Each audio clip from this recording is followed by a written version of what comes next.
What keeps you up at night? And is it a problem? Hi, I'm Tanya Hall with ZDNet, and we're going to discuss that and more with our guest, Philippe Kahn, who is the CEO of Full Power Technologies. He's an inventor, and among other things, invented the first phone camera. Welcome, Philippe. Thank you. It's a pleasure to be here. So, talk about what you're doing at Full Power Technologies. Well, at Full Power Technology, we're an AI-powered company. We build a platform, and there's a lot of ways to talk about what we do. But on a program like this, I like to say that we build the tools that are going to make science the answer as opposed to opinion. And let me try to qualify that. For example, take the problem of sleep. Uh, there's lots of opinions of what sleep should be. Should you sleep 8 hours? Should we sleep 6.5 hours, et cetera, et cetera. There's lots of opinions. If people say if you wake up twice a night, it's horrible. You need to get on medication or something. It has been until now a matter of opinion. Now that we have hundreds of millions of nights of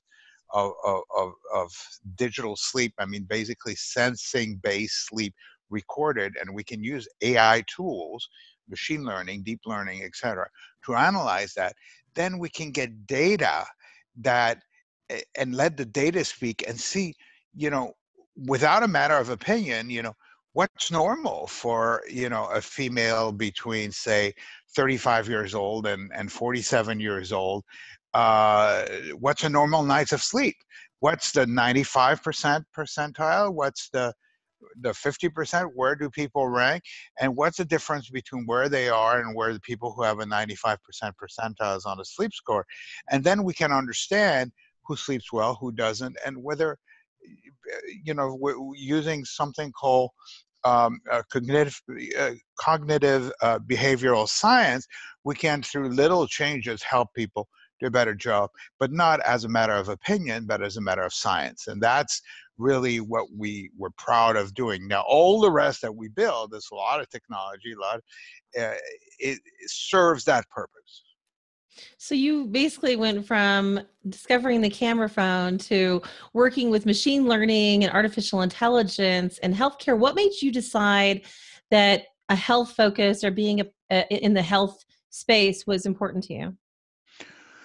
Well, I've always been involved with AI in prior companies too, because building development tools, et cetera, what you look at and, everything you do is, what we call AI today with expert systems, et cetera, in, in, in, in, in the 80s, we shipped even a tool called Prologue, which is a language for artificial intelligence, a dedicated one, just like Lisp was at the time. So I was always involved with that. And well, what really became important when every object became connected and when sensors became much more advanced, and where we had the prospect of having AI-powered processors in devices, what's people call edge devices now.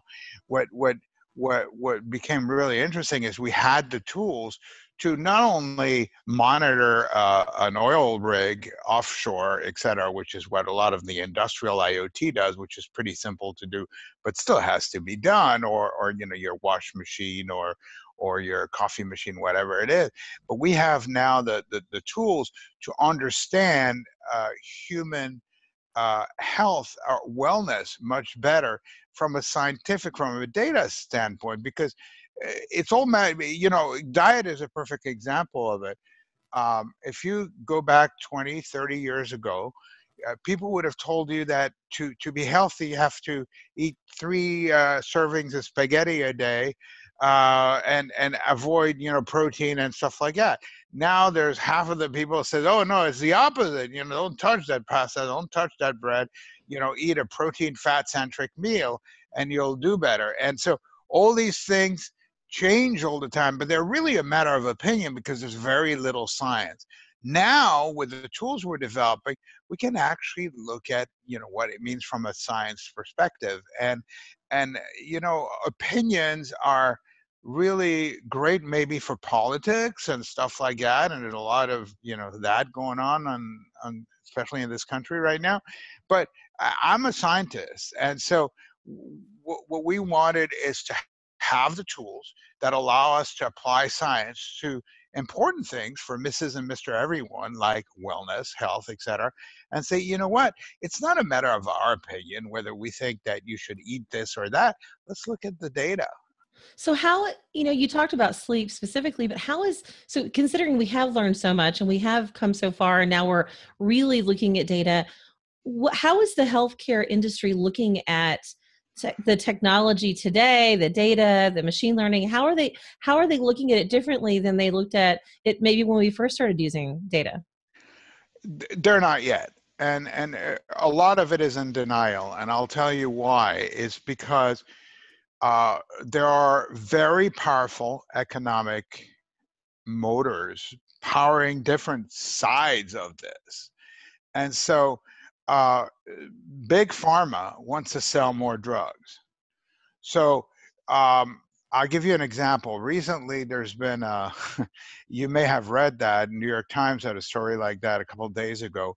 The American Heart Association, one of those organizations, decided that to lower the guidelines for hypertension for people, saying, if you're over 120, 120/80, then you're in hypertension mode.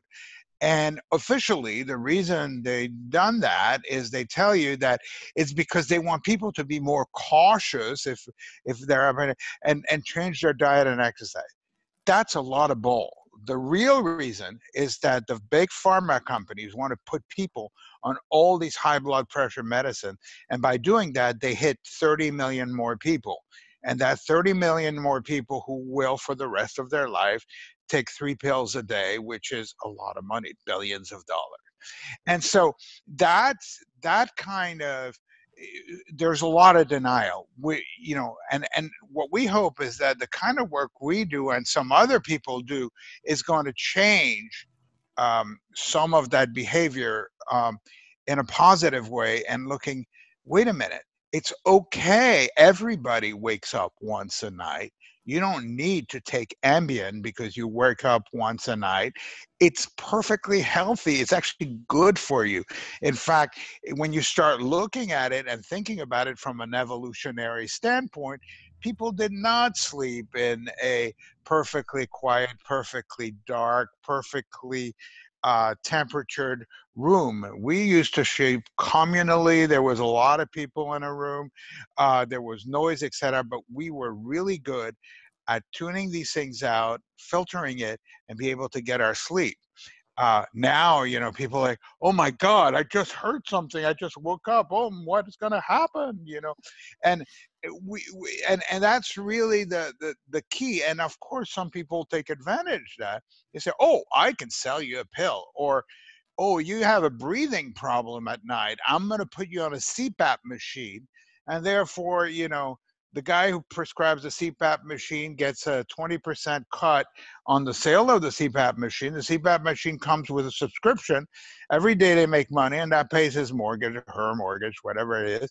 And the people who make the CPAP machines are delighted. Doesn't mean that you don't need CPAP machines, but they get overprescribed because it's good business.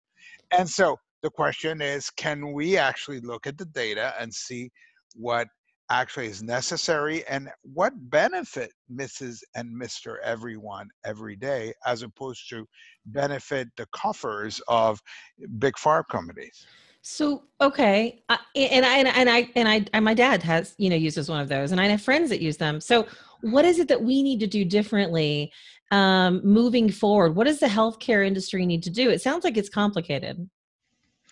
Well, what's complicated is really the following: is that wellness and health has typically been proxied to a medical doctor who is competent, but people have forgotten that through the revolution, the digital revolution, we can get a quantified self, and we can get to understand what's happening to ourselves, and complement that specialist opinion and advice with actually things that you learn all the time. I'll give you an example with hypertension.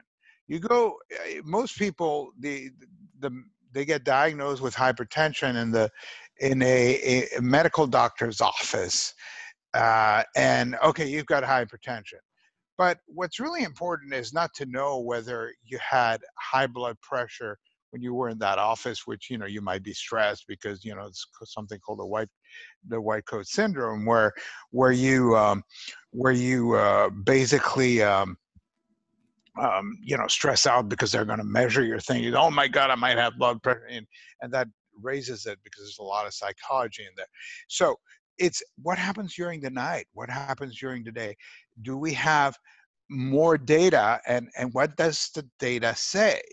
And I think that you'll find that changes completely the kind of diagnosis, because now we have a pretty good idea of, oh, I get high blood pressure when I eat that kind of food for 3 hours after the meal, as opposed to, oh, I have high blood pressure, I got to go on a pill.